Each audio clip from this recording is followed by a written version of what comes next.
you very much, Mr. Chairman, and thank you to all the witnesses. Dr. Titley, some people assert, and I've heard this, that there's been no warming in the global climate temperature since 1998. Did global warming end in 1998? If only. That would have made everything so much easier. As we've already heard there, the temperatures have not stopped warming since 1998. And in fact, NOAA's data show that for the United States, 2012, not 1998, was the warmest year for the continental United States. As has already been mentioned, the oceans continue to warm. And while we would always want better data, and I think I agree with Dr. Christy, it's something we do agree on, that a monitoring system is in all of our interest. Having said that, the Argo floats and the altimetry data for the ocean unequivocally show that this is where the heat is going. Now, why is it going there is an open question, but it is going there, and 90% of the heat is in the ocean system. So the Earth continues to warm, and there's some very recent research that shows it might be warming even faster now. So, yes, ma'am, it is warming. Thank you. And I have a couple more questions. Dr. Titley, you've used the term all systems are flashing or blinking red in the climate. And could you expand on that? What do you mean by that in terms of weather? What could we anticipate in the coming decades as a result of climate change? Yeah. With respect to whether we can tell this to let's say, a 95% confidence level, a normal statistical way, Dr. Pielke is right that it's going to take a long time. However, do we wait for like hundreds of terrorist attacks to say, there's a statistical change that something may be going on here? So for the system to be blinking red, simply looking at the amount of additional moisture and amount of additional heat in the ocean and the atmosphere, we know hurricanes are basically heat engines. One of their main factors is how warm and how much heat do you have in the upper ocean. We know that's increasing. So it's a little bit like playing with a loaded gun here. Now, is it going to go off? Well, maybe yes, maybe no. But you look at the typhoon that went into the Philippines, strongest winds ever recorded on landfalling. Is that climate change? I don't know. But the atmosphere lined up with the ocean to create one of the most strongest storms we've ever seen.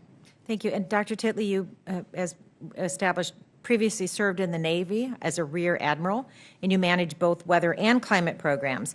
So people sometimes have a hard time seeing how changes in climate change and changes in weather, how that matters in their lives. So can you talk a little bit about the Arctic? Because I think that's a place where you can really illustrate how these changes have real-world consequences for the United States. And I know there's something about that in your written testimony, but could you expand on that briefly, please? Yes, ma'am. I sometimes tell people that we plan for climate, but we live in weather. And that's really what it is. It's, what climate is the card deck from which the weather hands are being dealt.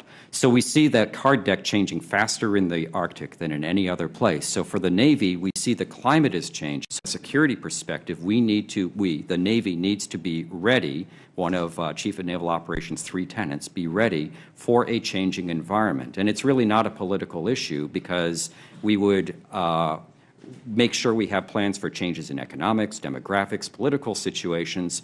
So why wouldn't we plan for changes in the physical situations? So one of the things we need is better weather forecast if we're going to work up there, and that's what the Earth System Prediction capability is to help us with, ma'am. Right. Well, thank you. And I have a follow-up on that. And I, again, want to thank the members of the subcommittee for working on the weather forecasting bill with all of us. Dr. Titley, from an economic perspective, and you touched on this briefly when you talked about, the analogy to security. From an economic perspective, isn't it wise to prepare for severe weather events and save property and perhaps lives rather than simply responding to them after they happen? I want to note that the Reinsurance Association of America has begun to adjust its business model to reflect a rising number of catastrophic events. They recently sent a letter with recommendations for policymakers along those same lines.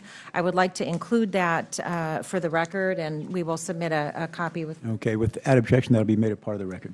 Thank you. So from an economic perspective, isn't it wise to prepare for these events rather than just respond? Yes, ma'am, very briefly. As you mentioned, the insurance industry, the reinsurance industry, sees a number of weather catastrophes, by their definition, significantly increasing. The part I find interesting is they also look at geophysical, like earthquakes, tsunami, those aren't going up. So you can't just say, well, there's more people, more wealth living by the ocean. The weather part is going up, and of course, preparation is always better than reaction. Thank you very much. My time has expired. I yield back. Thank you. Thank you.